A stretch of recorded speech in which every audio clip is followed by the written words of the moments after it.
Добрый вечер. В студии Ирина Евгеньева. Информбюро в эфире. И смотрите сегодня. Распилили имущество Храпунова. Какие сроки получили бывшие сотрудники Акимата и КНБ за мошенничество при реализации конфискованных активов? Речь идет о земельных участках и квартирах в коттеджном городке. Закрывали глаза. Жители Нарынкола обвиняют полицию в бездействии. Кто виноват в том, что подросток протаранил детей на обочине? Действительно ли несовершеннолетние часто разъезжают за рулем? Они же должны делать рейды. Они должны пресекать подобные факты, чтобы трагедии не было. И как чувствуют себя пострадавшие? Трудная ситуация. Больше половины медицинских учреждений в Казахстане изношены. Как в Минздраве планируют решать эту проблему? Пациент будет уезжать в город обследоваться. Это большая ошибка, это большие расходы. Где острая нехватка медицинских кадров? Кто так шьет? Казахстанские спортсмены пожаловались на качество спортивной формы для Азиады. Что не так с экипировкой? 2 раза прошла, и у меня отклеилась подошва. Майка. Она просто рвется. По какому принципу выбирали производителя? Как на этот скандал реагировали в Министерстве туризма и спорта? Сегодня в суде огласили приговор в отношении бывших сотрудников Акимата Алматы и КНБ. Их признали виновными в мошенничестве при реализации конфискованных активов экс-акима мегаполиса Виктора Храпунова. Речь идет о земельных участках и квартирах в коттеджном городке Эдельвейс. Какие тюремные сроки получили 3 осужденных, расскажет Эльмира Ержанова. В Медеуском районном суде номер 2 сегодня вынесли приговор в отношении 3 подсудимых. Бывшего замначальника КНБ Алматы Талгата Муханова судья приговорила к 8 годам лишения свободы. Также он лишен звания полковника комитета нацбезопасности. Экс-замаким Алматы и вице-министра национальной экономики Ильяса Усерова приговорили к тюремному сроку в 5 лет. Аналогичное наказание получила бывшая руководитель управления финансов Айнур Худайбергенова. Все осужденные пожизненно лишены права занимать должности на госслужбе и будут отбывать срок в учреждении средней безопасности. Суд постановил жилые дома и земельные участки в коттеджном городке Эдельвейс и квартиры в доме номер 6 обратить в доход государства. Осужденные чиновники Ильяс Усеров и Айнур Худайбергенова обвинялись в том, что конфискованное в 2018 году имущество семьи Храпуновых они реализовали по заниженной стоимости, обойдя процедуру торгов. Приобрел его занимавший в то время должность замначальника КНБ Талгат Муханов. При этом государству был причинен ущерб 819 миллионов тенге. На сегодня известно, что осужденные ущерб возместили. У семьи Храпуновых в пользу государства в 2018 году были конфискованы деньги на счетах, земельные участки, парковочные места, бизнес и квартиры. 12 миллиардов тенге признаны незаконной прибылью. Тогда же экс-аким Алматы Виктора Храпунова заочно осудили на 17 лет, а его жену Лейлу на 14 лет. Напомню, у Храпуновых обвинили в создании преступной группы, мошенничестве, взяточничестве Виктора Храпунова в присвоении, растрате веренного чужого имущества и превышении служебных полномочий. По данным следствия, ущерб государству по делу Храпуновых превысил 250 миллионов долларов. Сейчас Виктор Храпунов с семьей живет за границей. Эльмира Ержанова, Азамат Кубегенов, Информбюро. 56% медицинских учреждений Казахстана изношены, а более чем в 200 селах страны медорганизации и вовсе отсутствуют. Об этом сообщила министр здравоохранения Ажар Геният на заседании правительства. Подробности у Ерамана Раимбекова. Система медицинской помощи в Казахстане крайне нуждается в перезагрузке. Не скрывает это и премьер-министр Алихан Смаилов. По его словам, население жалуется на большие очереди к узким специалистам и на дефицит медоборудования. Объекты здравоохранения обеспечены медицинской техникой лишь на 84%. При этом более половины уже изношено. На доступность медицинской помощи наибольшее количество жалоб приходится на города Астана, Алматы, Акмолинскую, Атыраускую области. Вместе с тем 3 300 000 населения остается незастрахованными в системе ОСМС. Наибольшее количество отмечается в области Житусу, Алматинской, Жамбылской областях и Шымкенте. Не хватает медицинских кадров в Костанайской, Акмолинской, Североказахстанской, Туркестанской и Западно-Казахстанской областях, рассказала глава Минздрава. Поэтому пациентам приходится ездить из сел и малых населенных пунктов в большие города, где учреждения более-менее оснащены техникой и есть узкопрофильные работники. Если не на чем будет работать в сельском звене, и пациент будет уезжать в город обследоваться, это большая ошибка, это большие расходы. Первичное звено в селе должно быть оснащено, уже должен быть 3-й уровень, там уже должны работать и анестезиологи, и неонатологи должны спокойно работать. Нельзя все взваливать на поликлинику. В этом году начато строительство около 100 медицинских объектов. В правительстве говорят, что ввод в эксплуатацию новых клиник сделает медицину более доступной и качественной. Ильяман Райбеков, Сергей Шуйский, Информбюро. Жители села Нарынкол обвиняют полицию в бездействии. Они считают, что если бы стражи порядка лучше работали, несовершеннолетние бы не садились за руль. Этот вопрос обострился после случая с наездом на девочек. Местный подросток не справился с управлением и протаранил 5 учениц. Дамир Анитов продолжит тему. Инцидент произошел 22 сентября. Подросток на легковушке, едва не столкнувшись с велосипедистом, выехал на бордюр, где избил школьниц. Девочек отбросило на несколько метров, а машина предположительно врезалась в эти бетонные блоки. К слову, одна из пострадавших, по словам очевидцев, так и вовсе осталась под колесами машины. На девочках не осталось и живого места, но больше всего пострадала 15-летняя Дамира. Моя девочка до сих пор в ужасном состоянии. Судьба того подростка нам пока не интересна. Заявления не писали, все наши мысли только о нашей девочке. Практически у всех поломаны руки и ноги. К счастью, никто не погиб. К нам доставили 6 девочек, одну отпустили сразу, она была в шоковом состоянии, но невредима. По другим девочкам врачи провели все необходимые мероприятия. И уже по улучшению мы направили 4 девочек в областную больницу. Последние вчера увезли Дамиру. Местные жители крайне возмущены, что для пострадавшей не смогли организовать борт санавиации. Вы видели наши дороги? На скорой им ехать часов 7-8. Дороги вообще ужасные, одни ямы, ее же трясти будет. Они что, совсем не думают о состоянии девочки? Недовольны жители состоянием больницы. Так выглядит этаж над реанимацией. Это даже не похоже на больницу, говорят люди. Кроме того, подвергли критике и работу полиции. Почему несовершеннолетний оказался за рулем? Стало быть, полиция плохо работает? Они же должны делать рейды. Они должны пресекать подобные факты, чтобы трагедии не было. Выяснилось, что подросток, сбивший девочек, сирота. Дядя школьника принес извинения всем родственникам пострадавших.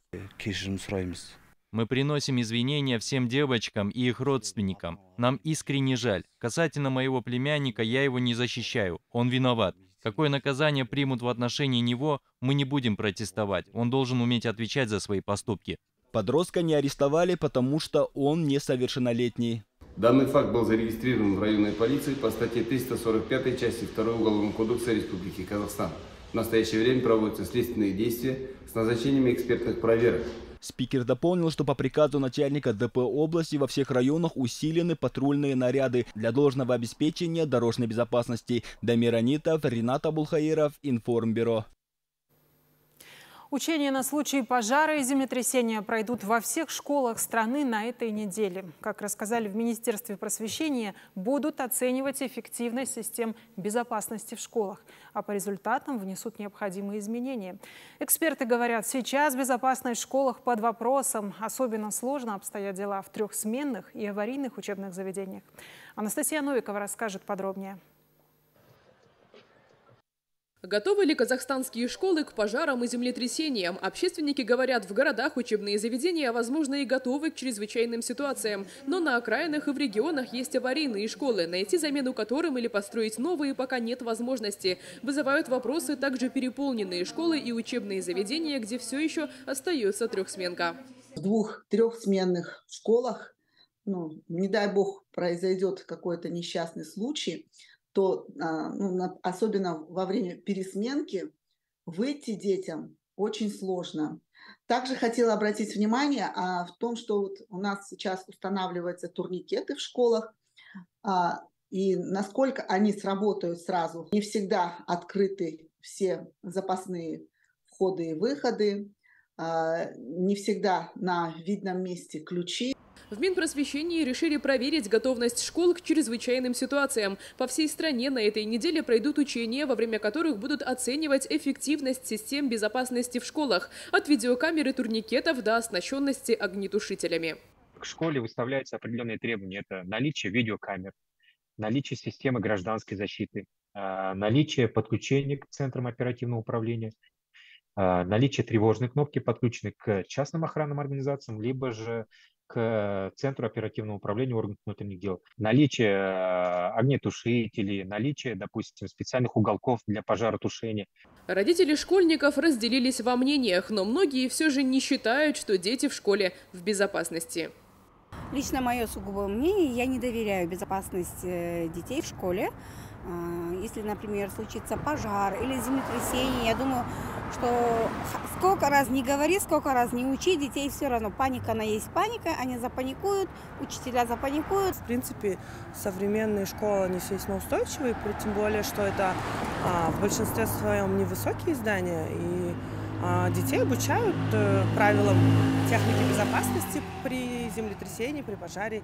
Учения помогут выявить слабые места и внести изменения для того, чтобы казахстанские школы стали действительно безопасными для учащихся. Анастасия Новикова, Давран Абдиев, Абзал Турабеков, Информбюро. В Астане свою работу начала 5-я международная аутизм-конференция «Асыл Мирас. Мир один для всех». Помимо обсуждения последних научных открытий и новейших разработок в вопросах ранней диагностики аутизма, фонд Булата Утимуратова объявил о намерении открыть региональный хаб «Касари Лаб». Зарубежные эксперты из этой американской лаборатории занимаются разработкой методик по выявлению расстройства в первые месяцы жизни ребенка. Точное количество детей с расстройством аутистического спектра в нашей стране по-прежнему остается загадкой. Статистика разнится, говорят эксперты. В среднем аутизм у юных казахстанцев выявляют в возрасте от 3 до 5 лет. Однако наука показывает, что это можно делать гораздо раньше, а точнее в первые месяцы жизни младенцев. Если взять младенца, да, 6-месячного или, допустим, в возрасте 9 месяцев, и нужно обращать внимание, если не появляются вот такие эмоции, когда он не отвечает на звуки, не реагирует на имя или не показывает эмоции, таких как, допустим, даже грусть или проявление радости, да, это, в общем-то, должно вызывать определенную настороженность. Эта конференция в нашей стране стала традиционной. При поддержке фонда Булата Утимуратова ее проводят уже на протяжении 5 лет. Помимо обмена опытом с зарубежными экспертами, в этот раз важной новостью стало намерение открыть в Казахстане региональную лабораторию «Касари Лаб». Для этого фонд подписал меморандум с мировым лидером по теме аутизма, профессором Калифорнийского университета Конни Касари. Отрадно видеть, что казахстанские специалисты используют методологию Джаспер. И я верю, что наше сотрудничество с фондом позволит усилить профессиональное сообщество социальных работников и разработать эффективную программу поддержки для еще большего количества семей, воспитывающих детей с аутизмом. Сегодня в нашей стране бесплатную помощь в реабилитации детей с расстройством аутистического спектра оказывают специалисты аутизм-центров «Асыл Мирас». В 11 городах страны открыто 12 таких филиалов. Самый крупный расположен в Астане. Динара Нургалиева, Нуркен Токмурдин, Информбюро, Астана. Продолжаем эфир. Казахстанская спортсменка раскритиковала экипировку сборной страны на азиатских играх в Китае. Велосипедистка Алина Саркулова назвала форму одноразовой из-за низкого качества. Видео она опубликовала в Инстаграм. Как на претензию отреагировали в Министерстве туризма и спорта? И что рассказали на фабрике, где выполняли заказ? Материал Нины Шапо. В копилке казахстанских спортсменов на 19-х азиатских играх 8 медалей, 2 серебряные и 6 бронзовых. Однако неуспехи сборной вызвали любопытство соотечественников, а жалоба велогонщицы Алины Саркуловой на качество экипировки. 2 раза прошла, и у меня отклеилась подошва. Майка. Она просто рвется. Штаны то же самое. Они просто расходятся и рвутся. Какая-то форма просто одноразовая. В дирекции развития спорта ответили на жалобу спортсменки и сообщили, что всю форму отшивают отечественные производители. А дизайн и качество ткани утверждали с представителями федераций. В этот раз на одежду спортсменов потратили больше 49 миллионов тенге. В стоимость входили парадные и тренировочные костюмы, футболки и шорты. Больше 15 миллионов ушло на дорожные сумки.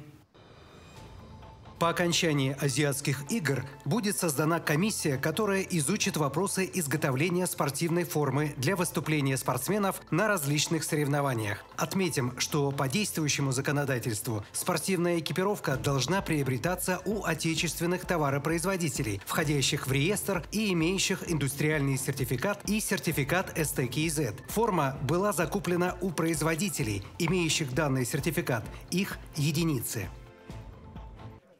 Этот производитель, сообщили в дирекции, ранее уже отшивал экипировку для участия спортсменов на Олимпийских и Азиатских играх и зарекомендовал себя как добросовестный поставщик. А дизайн спортивной одежды не раз отмечался одним из лучших на мировой арене. Швейная фабрика тоже опубликовала свой комментарий. Там сообщили, что производством спортивной обуви не занимаются. Майка Поло была произведена из 100% хлопка турецкого производства.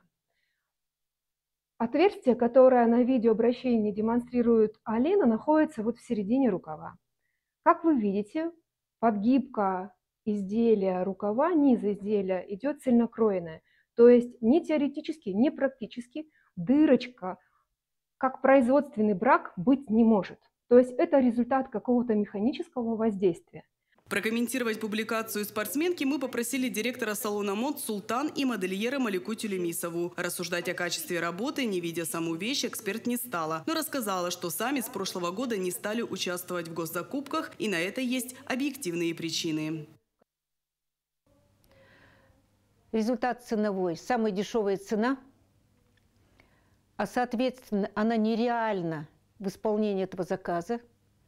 А это значит, ткань может быть самая дешевая, а это будет позор моей компании. И поэтому я не знаю, таких как мы, представители среднего бизнеса, малого бизнеса, фабрик, отшивающих тоже продукцию легкой промышленности, очень многие проигрывают в этих конкурсах, потому что на такие копеечные цены не идут.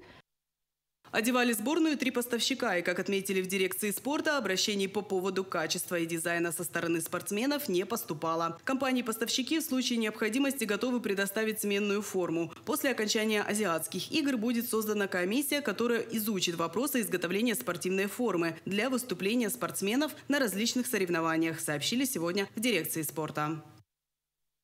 Нина Шаппо, Елена Досова, Информбюро. В одном из районов Усть-Каменогорска 5-й год делают водопровод.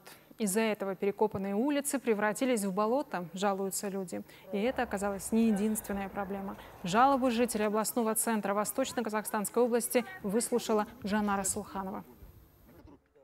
Вот по таким дорогам приходится передвигаться жителям района Шмелев-Лог в Усть-Каменогорске. Без резиновых сапог не пройдешь, дети часто падают в грязь, машины застревают, говорят горожане. По возможности часть дороги люди засыпают гравием. Всего здесь свыше 600 домов, а все из-за затянувшегося строительства водопроводных сетей. Ждем уже 6-й год. Дороги не ремонтируются. Весной и осенью непроходимая грязь. Скорая сюда не может проехать. Вот и живем так.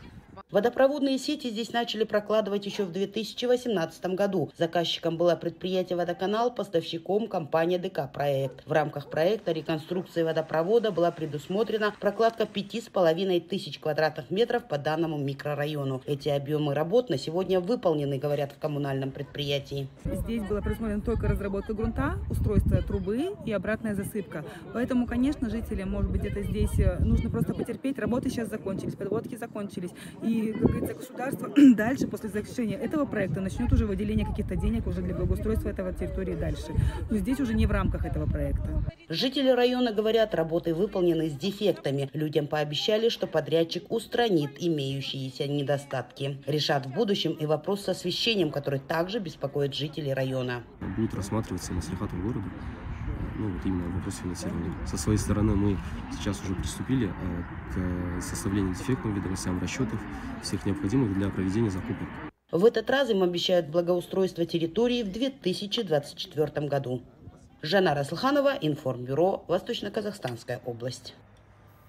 Судьба уникального заповедника Меловых гор Актолугай в Актюбинской области решится в течение 3 дней. Департамент экологии уже в пятницу сообщит о том, будут ли проводиться на участке геолого-разведочные работы на наличие нефтяных запасов.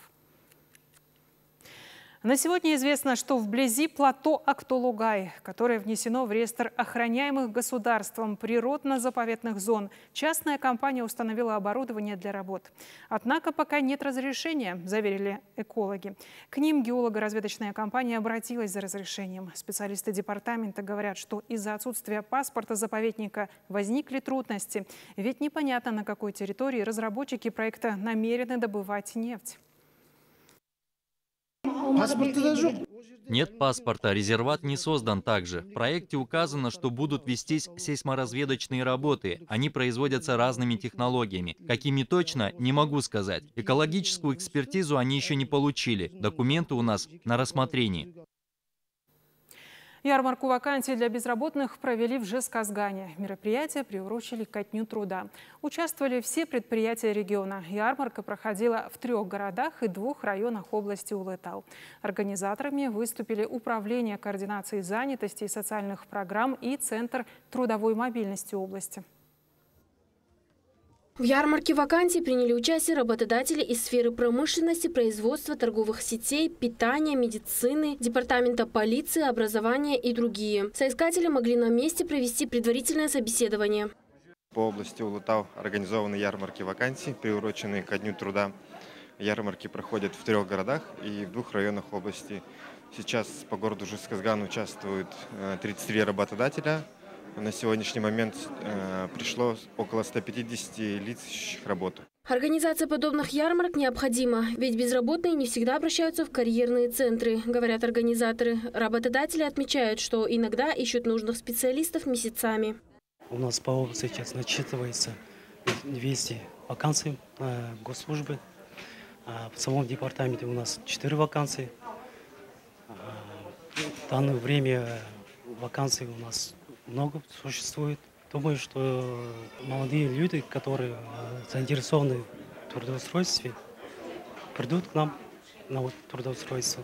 Организовали в этот день и благотворительную ярмарку. На ней открыли сбор денег для лечения маленького жителя Жезказгана при поддержке Центра трудовой мобильности и кондитеров, выигравших предпринимательский грант. По итогам ярмарки на постоянное трудоустройство направили 9 человек. Еще 18 соискателей получили направление на собеседование, а 3 человека получили приглашение на краткосрочные курсы. Наргиз Жанабекова, Информбюро, область Улытау. Стала известна лучшая семья Алматинской области. В городе Конаев прошло награждение победителей областного этапа национального конкурса «Мирелле Отбасы». Благодаря ежегодному конкурсу вся страна узнает о семьях, которые являются примером согласия и взаимной поддержки. Национальный конкурс «Мирелле Отбасы» учрежден в Казахстане в 2013 году. Нынешний является юбилейным. Прием заявок на участие проходил во всех районах и городах Алматинской области. Всего в областном этапе приняли участие 17 семей. Для определения лучших семей оргкомитет учитывал состав семьи, достижения каждого представителя, наличие семейных традиций и реликвий, поддержку здорового образа жизни и участие в общественной деятельности. Иногда участие в конкурсе также принимают целые трудовые династии, семьи спортсменов, учителей и представителей других профессий. Победителями стала семья Адьят из Жамбылского района. Мать семейства Саркат Дулдайказа. После смерти мужа одна воспитала и вырастила 13 детей. Каждый из них получил высшее образование. Всего в семье 5 педагогов, 3 врача и 6 предпринимателей. У меня 2 высших образования, одно техническое, второе педагогическое. Я считаю, что все это благодаря воспитанию нашей матери. Сейчас я занимаюсь наставничеством по Тогас-Кумалаку. 5 моих учеников стали чемпионами Казахстана. Еще один на днях выиграл мировое первенство. Управление внутренней политики Алматинской области наградило победителей денежными сертификатами на 1 миллион тенге за первое, 700 тысяч тенге за второе и 500 000 тенге за 3-е место. Остальные участники получили призы и по 100 тысяч тенге. Сулу Бакыт, Конаев, Информбюро.